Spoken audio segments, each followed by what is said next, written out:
오늘 이 본문 말씀을 중심해서 주보에 나와 있는 대로 이런 들포도를 맺혔네, 그런 제목으로 말씀을 드리려고 합니다. 우리는 우리의 기대와 바람대로 되지 않을 때 이런 그런 안타까움 또 탄식을 쏟아내지요. 오늘 본문 말씀은 그런 의미의 말씀이고 또 제목입니다. 아니, 이런 내가 원하는 대로 되지 않았네, 그런 의미라는 것입니다. 하나님께서 기대하고 바라던 열매가 열리지 아니한 포도나무 열매를 바라보면서 탄식을 쏟아내시는 하나님의 탄식, 한숨을 내시는, 아이고 이런 열매가 맺혔네, 이제 그런 것이죠. 하나님의 탄식, 하나님의 안타까운 그런 마음, 그것이 오늘 이 본문에 기록이 되어 있는데, 2절 하반절을 보시면 좋은 포도 맺기를 바랐더니 들포도를 맺었도다, 그렇게 말씀을 하고, 4절 하반절을 보시면 내가 좋은 포도 맺기를 기다렸거늘 들포도를 맺음은 어찌 됨인고 라고 하고 있습니다. 좋은 열매를 맺을 만한 충분한 조건을 갖춘 기름진 땅, 포도원을 만들었습니다. 그리고 땅을 파고 돌도 제하고 거기에 극상품 포도나무를 심었다, 그렇게 말씀을 하고 있습니다. 망대를 세우고 술틀도 팠다, 그렇게 말씀을 하죠. 그런데 이런 노력, 이런 수고, 또 거기에 기대, 바람, 이런 것들이 있었음에도 불구하고 하나님의 그런 기대, 하나님의 그런 바람이 물거품이 되어버리고 말았다. 좋은 열매가 아니고 조그마하고 듬성듬성하고 씨어 빠진 그런 들포도가 맺히고 말았다고 말씀하고 있습니다. 두 개의 사진을 이제 보여드릴 텐데, 포도원에 가보신 분들은 어느 것이 좋은 포도고 어느 것이 들포도인가 하는 것을 금방 판별할 수 있을 것입니다.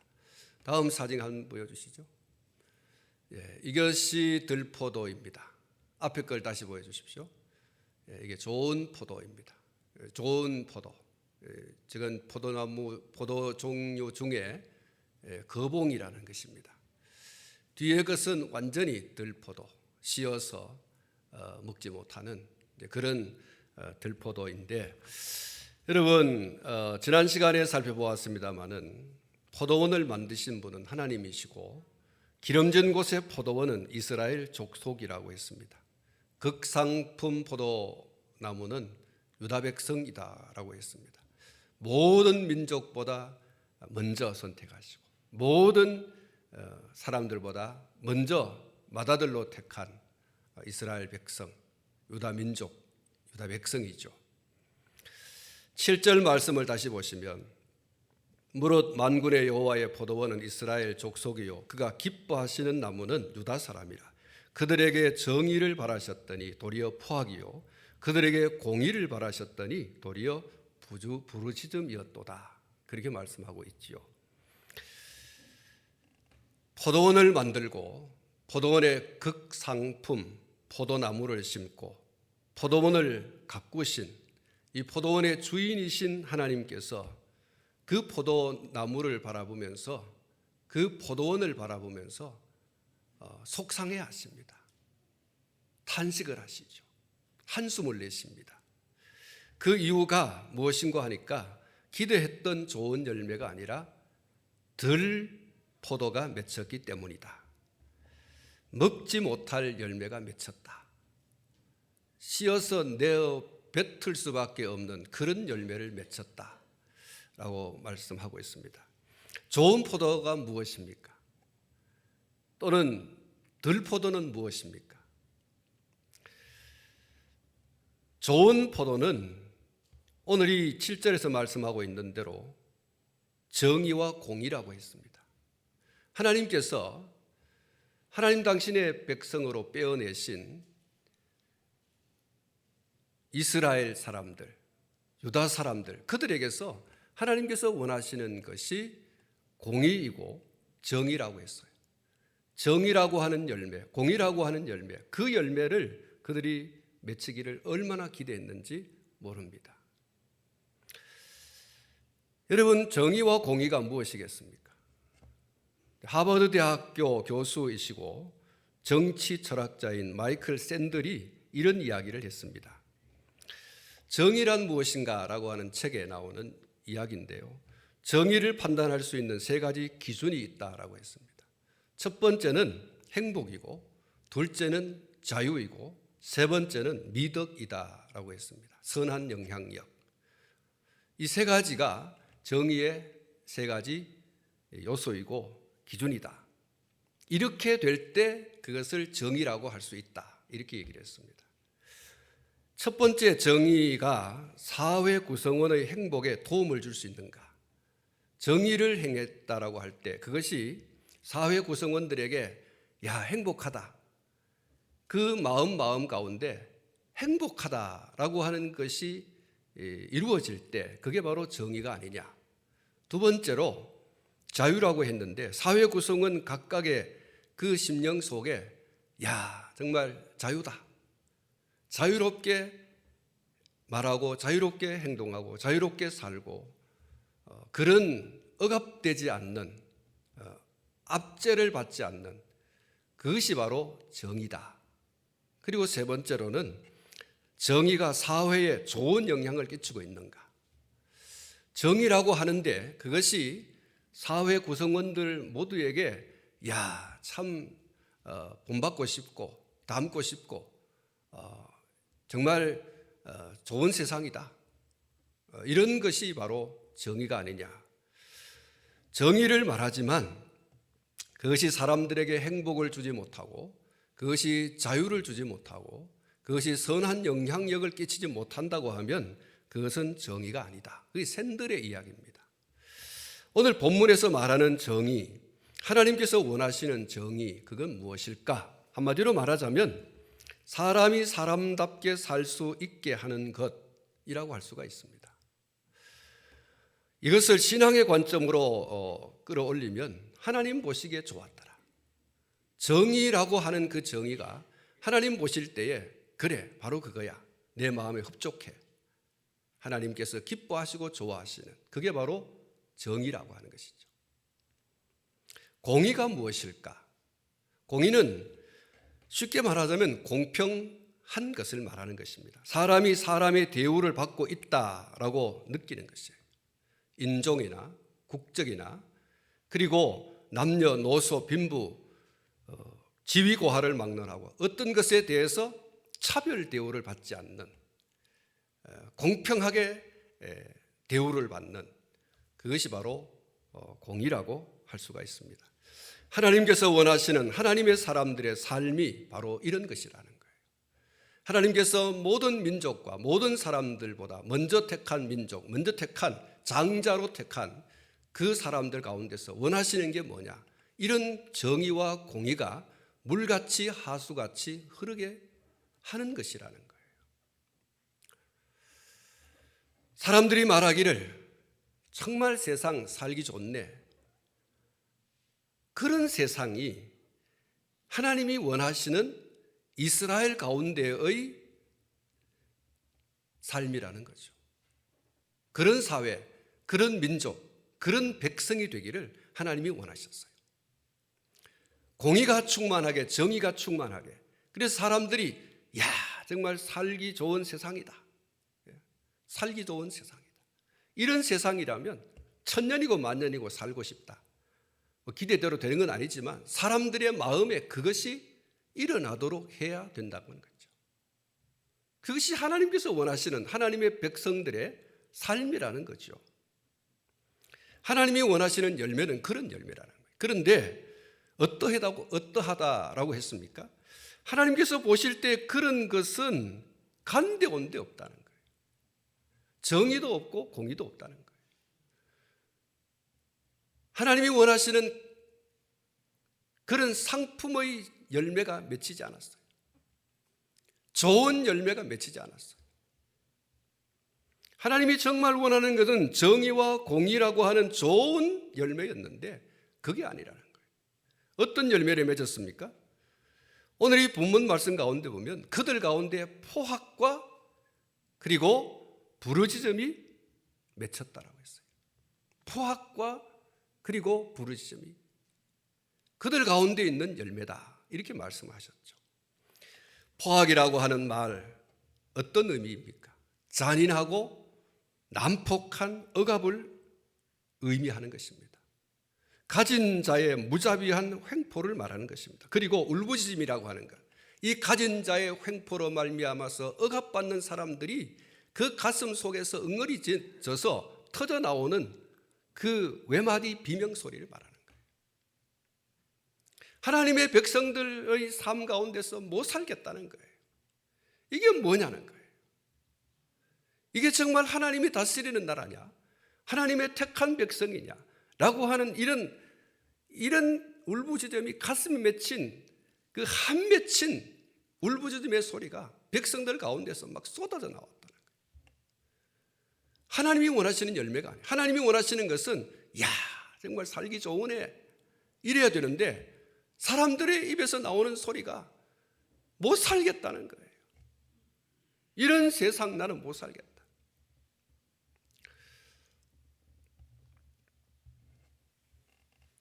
죽지 못해서 사는 세상, 사람 때문에 못 살겠다는 거예요. 사람 때문에. 사람이 사람답게 살아갈 수 있는 살기 좋은 세상이 아니고 죽지 못해 살아가고 있는 죽고 싶은 세상이 바로 지금 하나님 당신의 백성들 가운데서 일어나고 있다는 거예요. 정의가 사라지고 공의가 사라지고 포악과 울부짖음이 가득한 들포도 세상.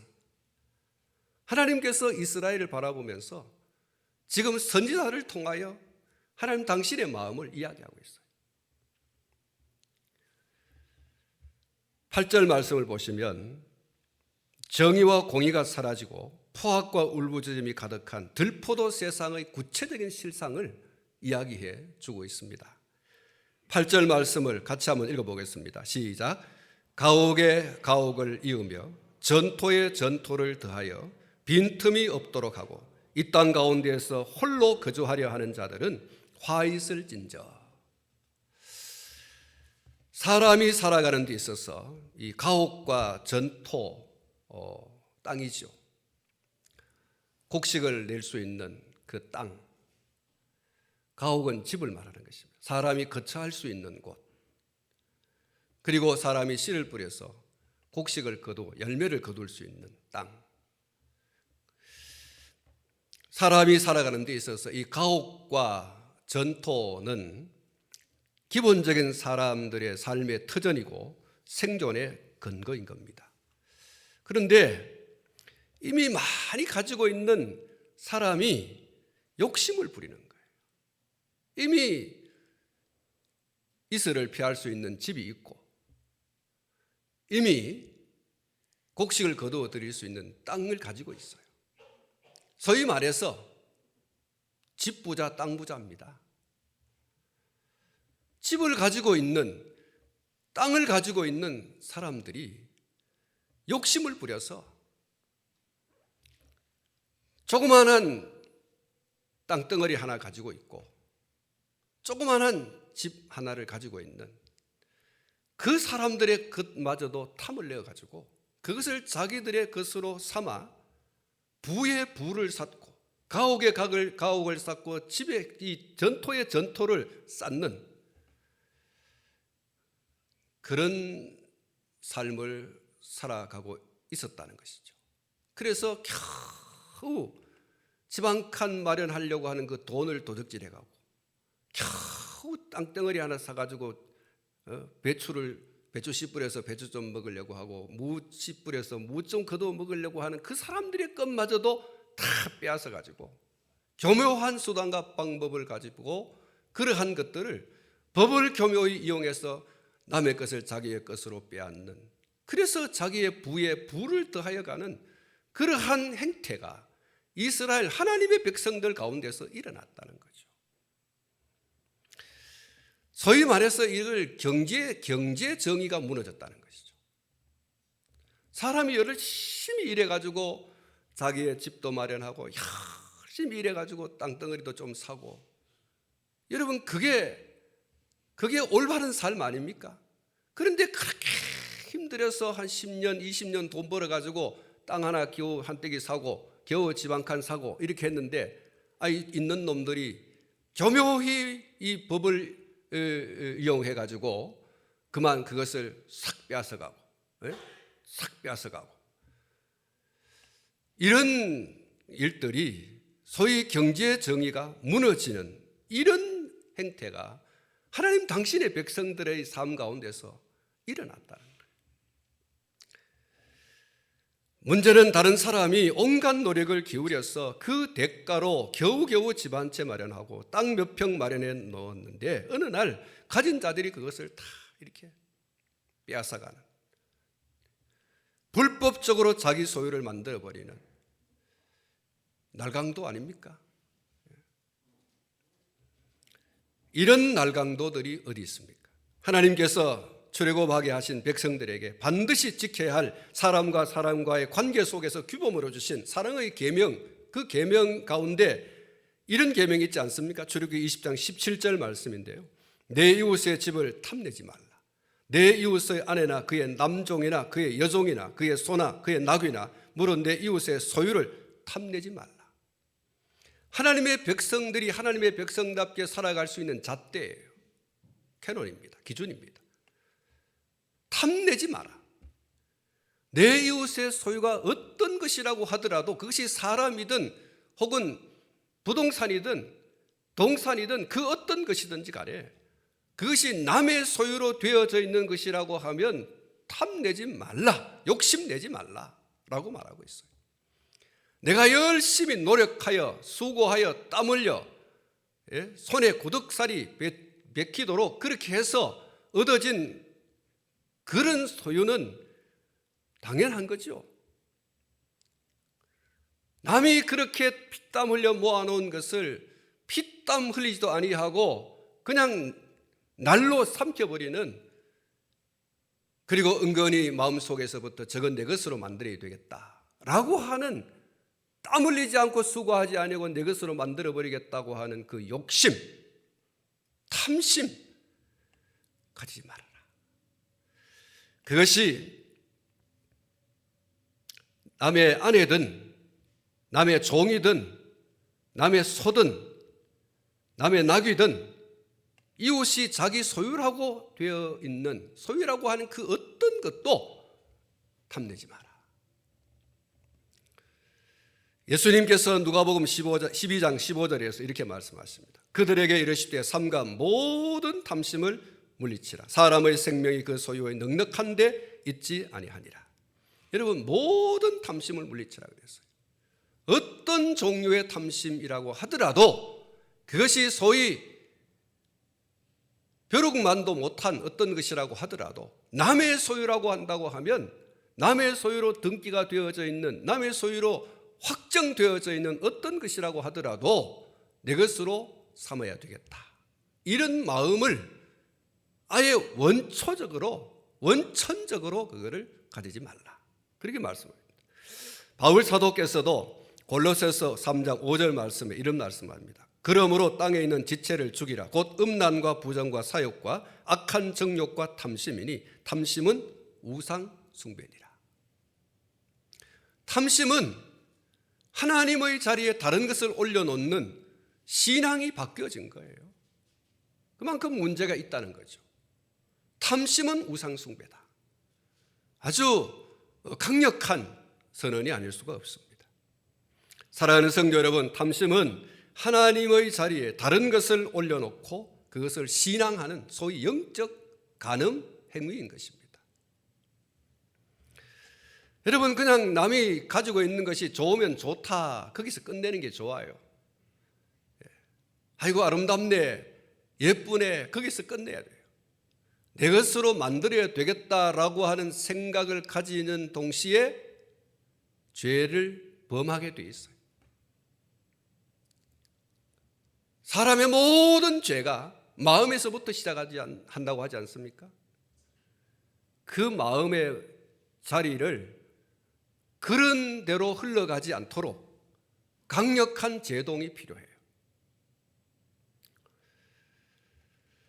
성경 말씀 가운데 이 탐심 때문에 자기 자신을 망하게 하고 다른 사람의 가슴에 대못을 받게 한, 또 그 탐심으로 인해서 공동체 전체를 무너뜨리게 할 뻔한 큰 위험을 일으킨 그런 사람들이 있습니다.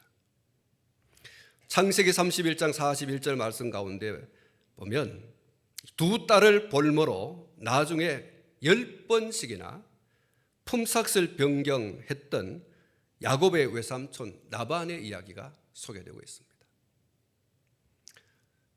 그리고 민수기 22장 21절로 35절에 보면 물질적 탐심에 눈이 멀어서 나귀의 책망을 받는 발람 선지자의 이야기가 소개되고 있습니다. 사람이 아니라 짐승에게 책망을 듣는 그런 선지자이면서도 그런 책망 듣는 선지자의 모습을 볼 수가 있습니다. 여호수아서 7장 21절에 전리품을 감추었다가 멸문지화를 당한 아간이 소개되고 있습니다. 열왕기상 21장 2절로 16절, 열왕기하 9장 30절로 37절에 나봇의 포도원을 강탈했던 아합 왕이 소개되고 있습니다. 또 그 아내가 소개되고 있죠. 아합이 어떻게 죽었습니까? 이세벨이 어떻게 죽었습니까? 아합이 전쟁터에서 화살에 맞아 죽게 되고 그가 기대어 있던 그 수레에 피가 흘러서 그 수레의 밑에서 개들이 그 피를 핥아 먹었다고 기록을 하고 있습니다. 이세벨이 내시애들에 의해서 죽임을 당하게 되죠. 몇 시간 후에 개들이 그녀의 시체를 뜯어먹게 되고 두개골과 손발만 남겨지게 되었다라고 성경이 기록하고 있습니다. 나봇이라고 하는 한 가난한 사람이 포도원을 경영했는데 그 포도원에 소출이 많이 났는가 봅니다. 좋은 밭이었고 좋은 열매가 맺혔는가 봅니다. 그 나봇의 포도원이 탐이 나가지고 그 포도원을 이세벨이 탐을 내고 아합이 그것을 강제적으로 그렇게 자기의 소유로 삼는, 그래서 이렇게 처참하게 인생의 종말을 맞이한 것을 볼 수가 있는 것입니다. 열왕기하 5장 20절로 27절에 은과 외투를 탐했다가 나아만의 나병을 이어받았던 엘리사의 사환 게하시의 이야기가 소개되고 있습니다. 오늘 이 8절 말씀 가운데 분명히 말씀하고 있죠. 8절 말씀, 오늘 본문을 지나서 8절인데요. 8절 마지막 부분에 보면 화 있을진저라고 했어요. 탐심을 부려서, 욕심을 부려서 정의를 무너지게 하고 공의를 무너지게 하는, 포악과 울부짖음이 일어나게 하는 그 사람에게 화가 있을지어다. 하나님께서 선지자를 통하여 선언한 말씀입니다. 하나님은 탐욕으로 모은 것을 쓸모없게 하시는데 집은 황폐하고 땅은 기근이 들어서 수확이 없게 하겠다라고 선언하고 있습니다. 여러분, 이스라엘 백성들의 땅이 젖과 꿀이 흐르는 땅이라고 했지 않습니까? 그런데 그 젖과 꿀이 흐르는 땅, 그 땅이 쓸모없고 황폐한 땅으로 기근이 들어서 수확이 없게 하겠다고 말씀하고 있어요. 정의를 무너지게 하고 공의를 무너지게 하는, 그래서 사람들의 가슴에 한이 맺히게 하는, 사람들의 가슴에 억눌려서 짓눌려서 고통스러워서 한 맺힌 울부짖음을 쏟아내게 하는 그 사람에게 하나님께서 잘 될 리가 있나 말이죠. 절대 잘 되게 하지 않겠다.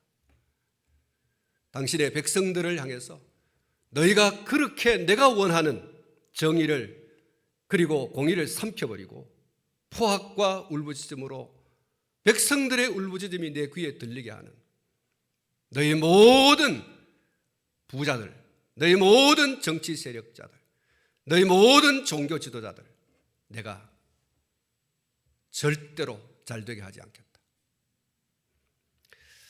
여러분, 오늘 이 9절 말씀 가운데 보면 만군의 여호와께서 내 귀에 말씀하시되 정령이 허다한 가옥이 황폐하게 하리니 크고 아름다울지라도 거주할 자가 없을 것이며 열흘가리 포도원에 겨우 포도주 한 바트가 나겠고 한 호벨의 종자를 뿌려도 간신히 한 에바가 나리라 하시도다.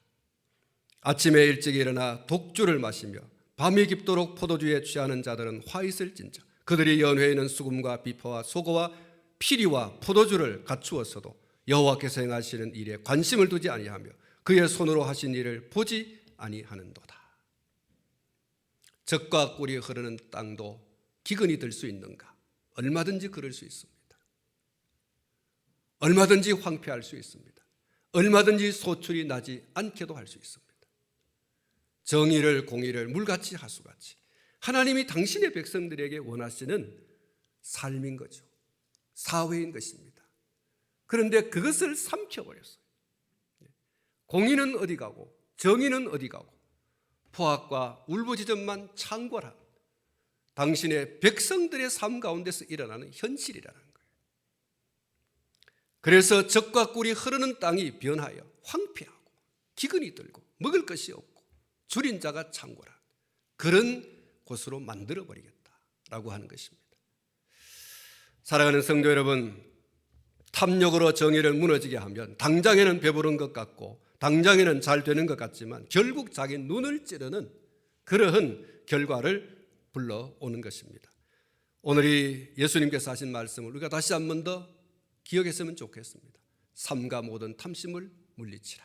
한번 따라하겠습니다. 삼가 모든 탐심을 물리치라. 그렇습니다. 모든 탐심이에요. 모든 탐심이에요.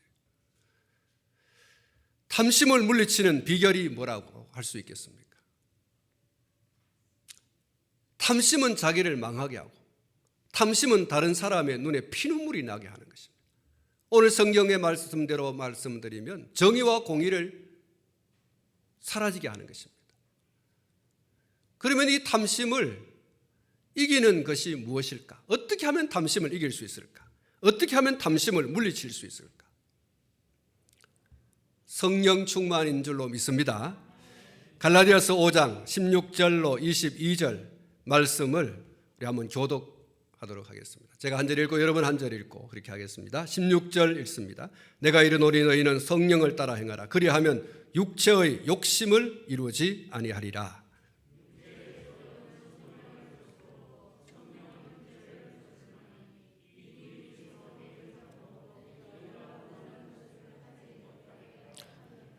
너희가 만일 성령의 인도하시는 바가 되면 율법 아래에 있지 아니하리라.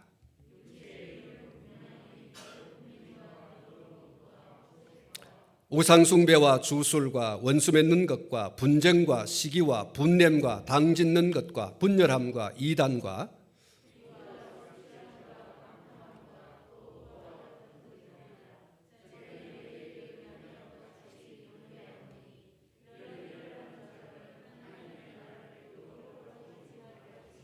오직 성령의 열매는 사랑과 희락과 화평과 오래 참음과 자비와 양선과 충성과 24절 같이 읽습니다. 그리스도 예수의 사람들은 육체와 함께 그 정욕과 탐심을 십자가에 못 박았느니라. 할렐루야. 사랑하는 성도 여러분, 한번 따라 하시기 바랍니다. 성령이여 내게 충만히 오시옵소서. 정욕과 탐심을 절제하고 이기게 하소서. 그렇습니다. 성령님이 오실 때, 성령님이 오셔서 나를 주장하실 때, 내 속에 일어나고 있는 오늘 함께 교독한 말씀 가운데서 말씀하고 있는 이런 모든 육체의 욕심, 탐심이에요. 이런 것에서 이길 수 있는 능력이 배양되고 또 배양되는, 그래서 충만한 가운데 있게 되어지는 것입니다. 젖과 꿀이 흐르는 약속의 땅, 언약의 백성들이라고 할지라도 하나님께서 원하시는 좋은 포도를 맺지 못하고 들 포도를 맺힐 때 먹힘을 당하고 짓밟힘을 당하게 되고 황폐하게 된다고 하는 이 사실을 여러분 기억하셔야 됩니다. 사랑하는 성도 여러분, 교회와 성도는 하나님의 정의의 보루입니다. 교회와 성도는 하나님의 정의와 공의의 선봉장입니다. 그것을 세상 가운데서 나타내고, 그래서 사람들이 살기 좋은 세상이다, 그래야 됩니다. 교회 때문에 살겠다, 성도 때문에 살겠다, 그렇게 만들어 가야 할 사람들이 성도예요. 교회입니다. 그런데 교회 때문에 못 살겠다, 성도들 때문에 못 살겠다, 성도들이 살아가는 삶 속에서 포악과 울부짖음이 나게 하는 정의와 공의를 사라지게 할 때 결국 그렇게 되는 것이죠. 거기에 하나님의 탄식이 있어요. 거기에 하나님의 속상함이 있어요. 이럴 수가 있나? 아니, 이런 열매를 맺다니. 하나님의 그런 장탄식이 있어요. 긴 한숨과 하나님의 그 서글픔이 있어요. 기억하시기 바랍니다. 교회와 성도는 세상에 하나님의 공의와 정의를 물같이 하수같이 흐르게 하는 선봉장이고 최후의 보루라고 하는 것입니다. 교회에 희망이 있다, 성도에게 희망이 있다. 할렐루야. 세상이 교회를 바라보면서, 세상이 성도를 바라보면서 교회야말로 우리의 희망이고 우리의 소망이다, 성도들이야말로 우리의 희망이요 소망이다, 그렇게 되어야 됩니다. 그건 다른 게 있는 게 아니고, 다른 데 있는 것이 아니고, 성도가 세상을 향해서, 교회가 세상을 향해서 정의와 공의를 물같이 하수같이 흐르게 하는 거예요. 다시 말하면 하나님의 기대에 부응해서, 하나님의 바람에 부응해서 살아가는 거예요. 교회마다도 성도들에게 맞아서도 살맛 나지 않아, 죽고 싶어, 그러면 세상에 희망이 어디 있고 소망이 어디 있습니까? 하나님을 알지 못하는 사람들에게서 희망과 소망을 전혀 찾지 못하여 사람들은 죽고 싶다. 교인들도 자꾸 죽고 싶다는 소리를 하더라고요. 한번 따라 하십시다. 죽고 싶다. 여러분 다 살고 싶은 모양입니다. 성도들의 입에서 죽고 싶다라고 하는 소리가 나오면 안 돼요. 왜 죽고 싶다고 합니까? 거기 정의와 공의가 무너졌기 때문에 그래요. 여러분, 오늘 저와 여러분들에게는 여러분 주변에 있는, 앞뒤 좌우에 있는 여러분들 때문에 살고 싶다. 한번 따라 하십시다. 살고 싶다. 그렇습니다. 우리 이혜건 장로님을 볼 때 살고 싶다. 우리 이재순 집사님 바라보면서 살고 싶다. 저분들 때문에 내가 그래도 산다, 이래야 되잖아요. 여러분, 우리 한 사람 한 사람을 바라보면서, 우리의 공동체인 교회를 바라보면서 살고 싶다. 이런 좋은 세상이 어디 있노? 이래야 되는 거죠. 정말 세상의 공의도 무너지고 정의도 무너졌는데 교회를 바라보니, 동명교회를 바라보니, 동명교회 성도들을 바라보니 그래도 그나마 살맛이 난다, 그래야 되는 거예요. 세상 사람들이 하는 얘기가 아니라 하나님이 바라볼 때 그래야 됩니다. 사실은 하나님이 바라볼 때, 야, 이렇게 가슴이 뿌듯할 수가 있나, 이렇게 즐거울 수가 있나, 이렇게 기쁠 수가 있나, 내가 저들을 바라보면서 춤추고 싶다고 하는, 하나님이 저와 여러분들을 바라보면서, 우리 교회를 바라보면서 춤추고 싶다, 그런 교회, 그런 성도가 되어져야 할 줄로 믿습니다. 그런 의미에서 교회와 성도는 하나님의 공의와 정의를 세상 가운데 흘려보내야 할 최전방에 있는 것이고 선봉장입니다. 그리고 최후의 보루예요. 세상 어디에 둘러봐도 공의도 없고 정의도 없는데 교회를 바라보니, 성도를 바라보니 공의가 살아있고 정의가 살아있네. 저 사람 때문에 여러분이 살아가는 그 삶의 현장에서, 그것이 어디든 간에 여러분이 살아가는 그 삶의 현장 속에서 저 사람 때문에 그래도 살만하다, 그래야 되는 거예요. 예수를 믿고 있는 저와 여러분들이 정의와 공의를 정말 가장 기뻐하시고 좋아하시는 그 하나님을 믿는 성도인 저와 여러분들을 바라볼 때 세상 가운데서 그래도 그나마 저 사람 때문에 살만한다, 저 사람 때문에 살만하다, 그런 세상을 만들어가는 저와 여러분이 되어야 할 줄로 믿습니다. 기도하겠습니다. 거룩하신 하나님 아버지,